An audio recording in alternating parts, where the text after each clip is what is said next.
Bapak, Ibu, saudara yang dikasihi Tuhan, Shalom, salam sehat untuk kita semua. Apa kabar? Sehat toh? Wah, sungguh luar biasa, mantap. Kita akan membaca Alkitab, namun sebelumnya marilah kita berdoa. Bapa, kami mengucap syukur dan terima kasih atas kesempatan yang Tuhan berikan kepada kami. Bapa, terima kasih atas anugerah dan cinta kasih-Mu yang sungguh luar biasa yang kami rasakan pada saat ini, Bapak. Terima kasih, terima kasih. Bapak, kami akan membaca Alkitab dan akan merenungkannya. Berilah kami daya ingat yang baik dan berilah kami pengertian, agar kami bisa mengerti dan bisa memahami apa yang Tuhan kehendaki kami bisa melakukan dan juga bisa memberitakan. Dalam nama Tuhan Yesus kami berdoa. Amin. Bacaan Alkitab dari 1 Samuel pasal 16 ayat 1. Berfirmanlah Tuhan kepada Samuel, berapa lama lagi engkau berduka cita karena Saul?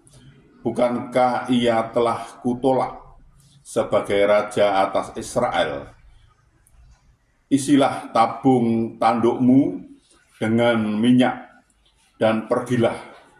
Aku mengutus engkau kepada Isai, orang Bethlehem itu, sebab di antara anak-anaknya telah kupilih seorang raja bagiku. Demikian pembacaan Alkitab. Terpujilah Kristus Yesus. Bapak, Ibu, Saudara, siapa Daud? Ia adalah anak bungsu dari Isai. Nama Daud memiliki arti yang dikasihi. Daud adalah orang yang sangat sederhana. Masa mudanya dihabiskan di padang pengembaraan bersama domba-dombanya. Banyak orang menganggap remeh atau sepele pekerjaan menggembalakan domba, tapi Daud melakukan tugas itu dengan penuh tanggung jawab. Tidak semua orang mau mengerjakan tugas menggembalakan domba karena dipandang sebagai pekerjaan yang rendah. Karena itu dibutuhkan kerendahan hati untuk mengerjakan pekerjaan itu. Simak pernyataan Eliab, kakak kandungnya Daud. Saat Daud datang ke medan pertempuran, dia mengatakan, "Mengapa engkau datang? Dan pada siapakah kau tinggalkan kambing domba yang 2-3 ekor itu di padang gurun?" 1 Samuel 17 ayat 28. Meski hanya sedikit kambing domba yang digembalakan, Daud melakukan tugas itu dengan setia. Sepertinya sepele, namun tugas menggembalakan domba itu tidaklah mudah. Sebagai penggembala domba, ia harus dengan sabar dalam membimbing dan menuntun domba-dombanya ke padang rumput yang hijau. Selain itu, ia harus bertanggung jawab penuh terhadap keselamatan domba-dombanya jika sewaktu-waktu mendapat serangan dari binatang buas. Inilah yang dilakukan Daud. Apabila datang singa atau beruang yang menerkam seekor domba dari kawanannya, maka aku mengejarnya, menghajarnya, dan melepaskan domba itu dari mulutnya. Kemudian apabila ia berdiri menyerang aku, maka aku menangkap janggutnya, lalu menghajarnya dan membunuhnya. Baik singa maupun beruang telah dihajar oleh hamba-Mu ini. 1 Samuel 17 ayat 34-36. Dibutuhkan kewaspadaan dan keberanian untuk menghadapi bahaya itu. Luar biasa.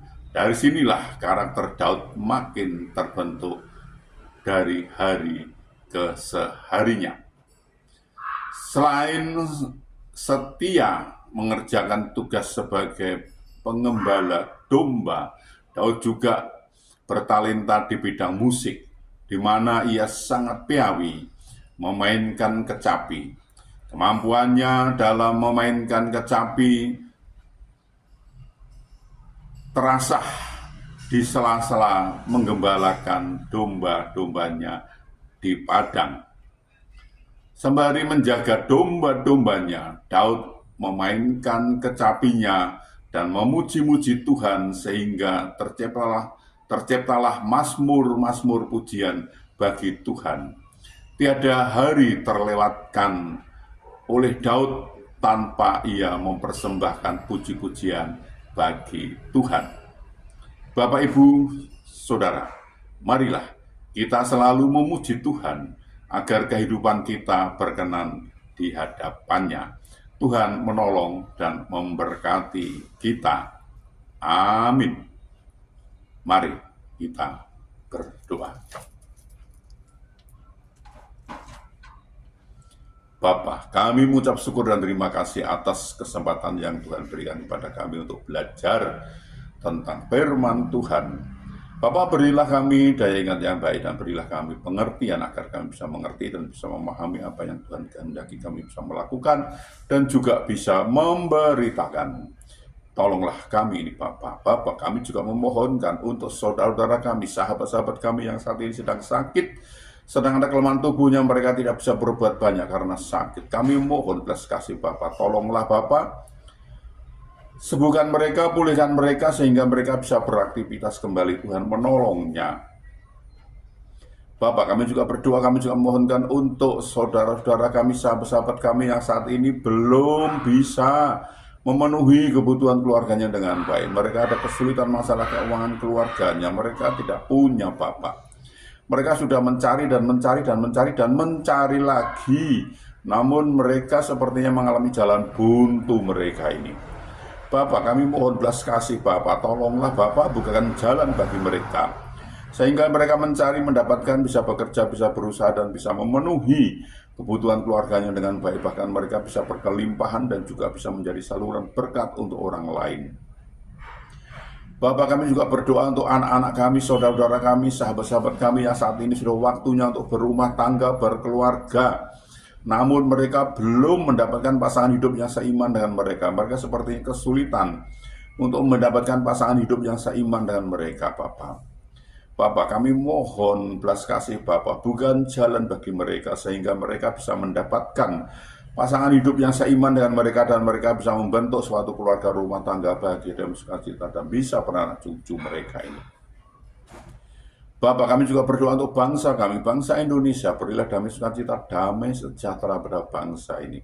Dan berilah bangsa ini agar mau mengenal Engkau lebih lagi, dan bangsa ini mau belajar tentang firman Tuhan sehingga bangsa ini tidak gagal paham, Bapak.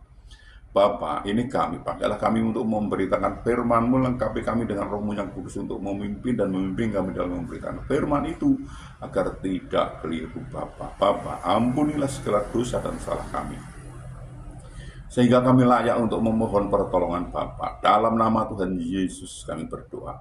Amin.